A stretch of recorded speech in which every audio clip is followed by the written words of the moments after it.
सोचिए आप मंदिर में प्रवेश कर रहे हैं और आपके कानों में एक आवाज़ पड़ती है कि पैसे दीजिए तभी आपको प्रसाद मिलेगा। आपको कैसा लगेगा?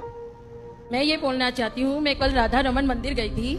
तो वहाँ पे जैसे कि मैंने दर्शन किए, जैसे वो प्रसाद दे रहे थे ना, तो वो बोलते पहले पैसा लेके आओ। तो इसका मतलब क्या हुआ? प्रसाद लेने के लिए उन्हें पैसे देने होंगे क्या? सोचने वाली बात है कि भगवान का जो प्रसाद है, क्या उसका मूल्य लगाया जा सकता है? प्रसाद का अर्थ क्या होता है? भगवान का आशीर्वाद। तो भगवान का या भगवान के आशीर्वाद का क्या मूल्य लगाया जा सकता है कि उसका ये अमाउंट होना चाहिए या इस रेट पे इसको फिक्स करना चाहिए? क्या ये सही है?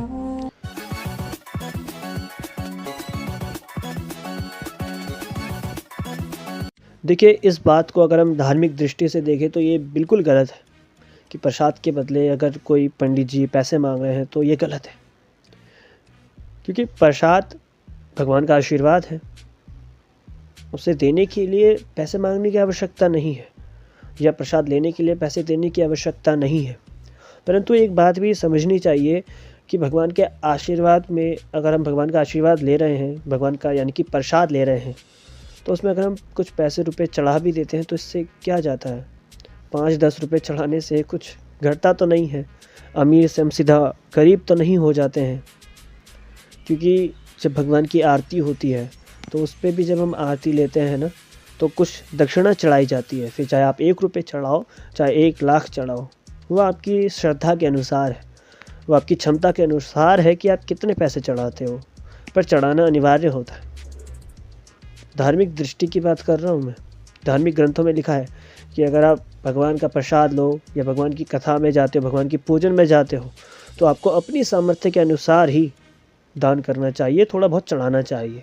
और भगवान के लिए नहीं, भगवान को आवश्यकता नहीं है धन की, वो उस पुजारी के लिए है, उस पंडित के लिए है। अगर हम व्यवहारिक दृष्टि से भी देखें तो भाई प्रसाद जो आप ले रहे हो ना, वो भी किसी सामग्री से मिलके बना है।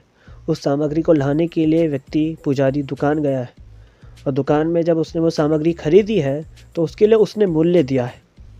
बिना मूल्य के तो, बिना पैसे के तो इस संसार में कुछ भी नहीं चल रहा है ना? और रही बात प्रसाद की, तो ये भी दूर की बात है। अगर आप कथाएं सुनती हैं तो उसमें भी बहुत बार बताया गया है कि जो गलियों में या सड़कों में भंडारे चलते हैं तो उनमें भी हमें यह अधिकार नहीं कि हम फ्री में खाएं। हम लोग जो गरीब हैं, जो भिखारी हैं, उनके लिए ये नियम नहीं है भाई। अगर आप खाते हो भंडारा वगैरह तो उसमें भी आपको कुछ ना कुछ चढ़ाना चाहिए। खाली वहाँ से भंडारा खा के नहीं जाना चाहिए, कुछ ना कुछ चढ़ाओ। 10 रुपये, 5 रुपये, 100, 200 जितने भी हैं। पर बस भंडारा खा कर के और निकल जाओ तो आप अपना पुण्य वेस्ट कर रहे हो, जो पुण्य बहुत मेहनत से कमाया जा रहा है आजकल, खासकर कलयुग में। तो देखिए, प्रसाद के बदले पैसा मांगना ये गलत है। हाँ, पर गलत कब है? जब आप पे दबाव बनाया जा रहा है कि ये प्रसाद इतने रुपए का मैं दूंगा। तो मंदिर में आए, तुमने भगवान के दर्शन किए, माथा टेका, फिर तुमसे पुजारी ने जब टीका लगाया तो तुम्हें प्रसाद दिया और कहा कि भाई इतने रुपए मुझे दो। 51, 100, 200 जितने भी मांगे, तो वो गलत है कि भाई प्रसाद का रेट। हाँ, पुजारी का ये दायित्व बनता है कि वो आपको कहें कि थोड़ा दक्षिणा दो। दक्षिणा किस हिसाब से देनी है वो तो आपकी इच्छा है, आपकी श्रद्धा है, आपकी व्यवस्था है। देखिए, जितनी हमारी कैपेबिलिटी है, जितनी हमारी क्षमता है, उससे अगर कम दान किया तो वो भी पाप है, और अगर उससे ज़्यादा दान किया तो वो भी पाप है। अगर 10 रुपये देने की सामर्थ्यता है तो 10 ही रुपये दो। 10 से 11 नहीं होने चाहिए, 10 से 9 नहीं होने चाहिए।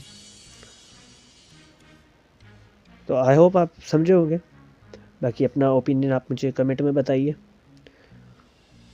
मिलते हैं आपसे नेक्स्ट वीडियो में।